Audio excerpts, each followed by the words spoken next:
E aí galera, tudo bom com vocês? Aqui quem fala é a Stephanie. E hoje, esse vídeo, ó, que faz tempo que ele tá querendo sair e eu nunca fiz ele. Então hoje chegou o dia, né? A gente vai falar um pouquinho sobre o mito das sereias. Eu sei que vai parecer um pouco estranho, meio fora da temática do canal aqui, mas vocês vão entender. Vamos comigo. Bom, ahn, a sereia, né, ela é um ser mitológico, né, que na maioria das lendas está associada com seres um tanto macabro, meio sinistro, assim, que atrai os homens pelo canto, né, e quando eles chegam, elas levam eles para o fundo do mar, e enfim, se elas comem a carne, enfim, não se sabe bem o que acontece no fundo do mar, mas que realmente esses homens morrem afogados nas mãos desses seres e tudo através da sedução, né? Quando a gente pode olhar assim um pouco para essa história, né? Todo mito, toda história, tá? Que transcorre aí as eras, eles têm um fundo simbólico, eles têm um código que vai no inconsciente das pessoas, que vai no inconsciente coletivo.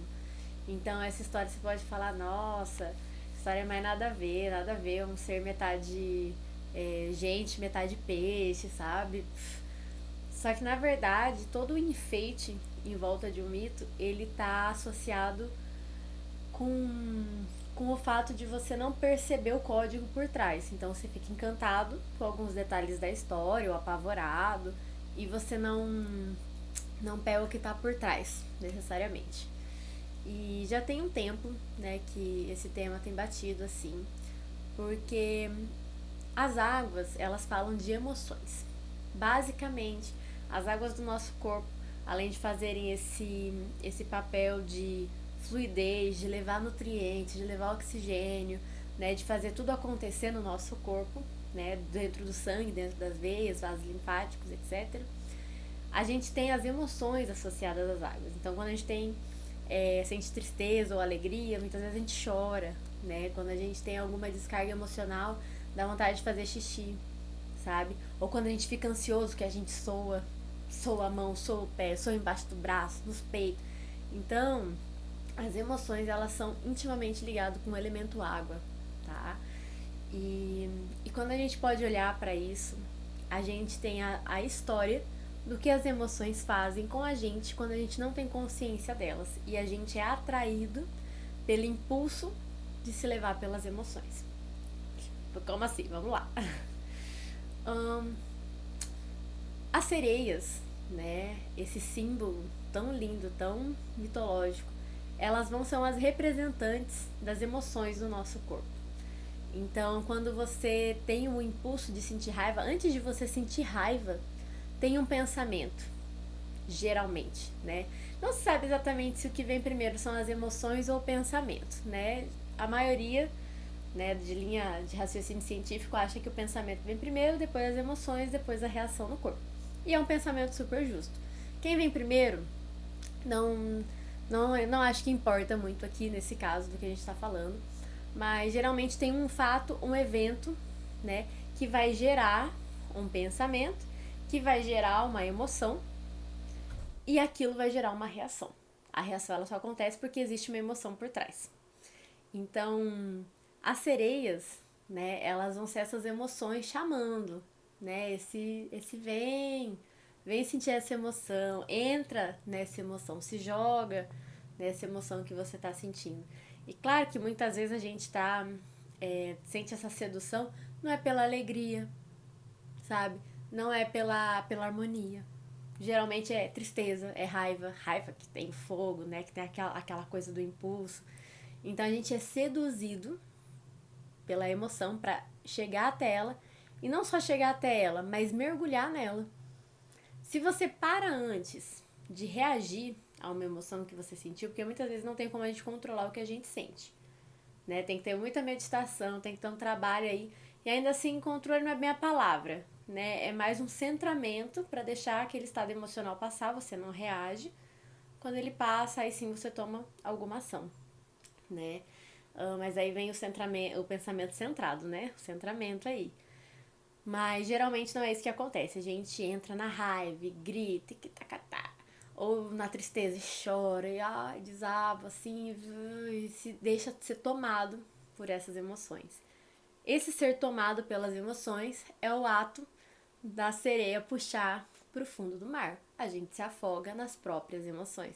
A gente se afoga no próprio na nossa própria criação, né? Naquilo que a gente deixou acontecer. Pensamento, emoção, fui. Quando viu, foi. E muitas vezes é difícil sair, né? Tem gente que entra tanto em algumas emoções, principalmente aí que é do signo de água.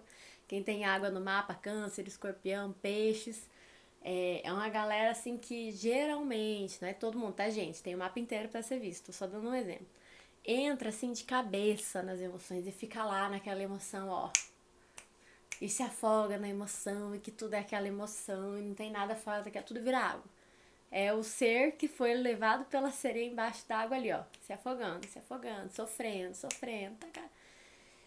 E aí, o que acontece, né? Esse mito, ele fala da importância que é a gente cuidar dessas emoções, da gente olhar para elas de um lugar de um pouco mais afastados, sabe? A gente não precisa entrar no mar, se afogar, né? Ter a nossa carne, a nossa alma devorados pelos seres no fundo do mar.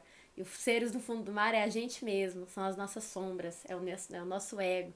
É aquela vozinha que fala que você não consegue, aquela vozinha que fala que você é feio, que você é chato, que você é gordo, magro, que você é muito alto, você é muito baixo, que você não tem capacidade para isso, que você... Sabe essas vozinhas? Isso é o nosso fundo do mar, minha gente. São as nossas sombras, aquilo que a luz ainda não chegou, sabe? É aquele submundo interno que a gente muitas vezes não vê. Ele se apresenta o tempo todo, mas a gente não tem muita consciência dele. Antes de tomar consciência, a gente não tem muita consciência dele.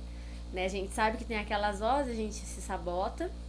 E a gente, eu falo porque isso é um aspecto comum a praticamente, se não todos, a maioria dos seres humanos, né? Quem nunca achou que não conseguia fazer algo, quem nunca se sabotou, quem nunca desistiu de algo, sabe? Todo mundo.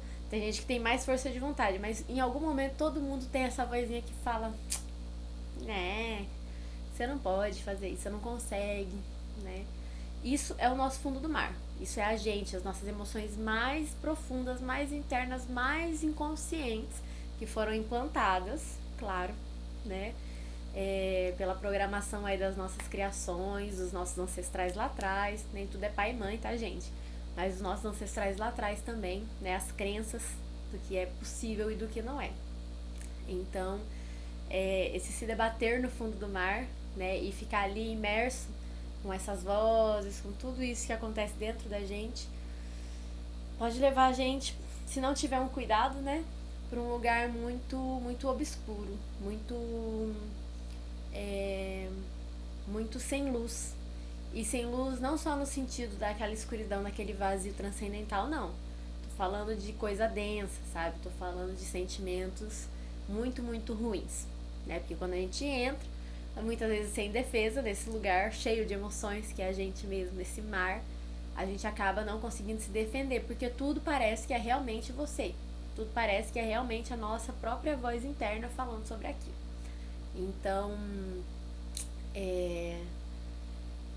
fica a reflexão, né, para esse mito, para essa história, né?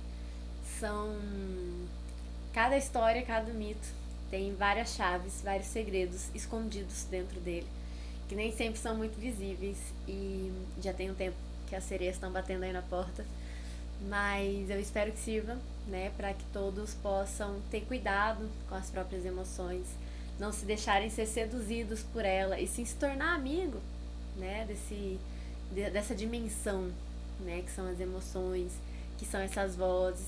A partir do momento que você deixa de se identificar com essas vozes, né, se identificar, você não é mais o próprio ser que te leva para baixo, que te leva para o fundo. Agora você é amigo desse ser que te leva para o fundo, que é você mesmo.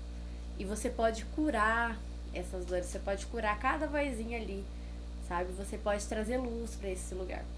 Então, que esse mito sirva aí com muita auspiciosidade, né, para que cada um possa trabalhar essas emoções, entender que não são elas que definem quem você é e que elas são fenômenos transitórios. Elas vêm, acontece, passa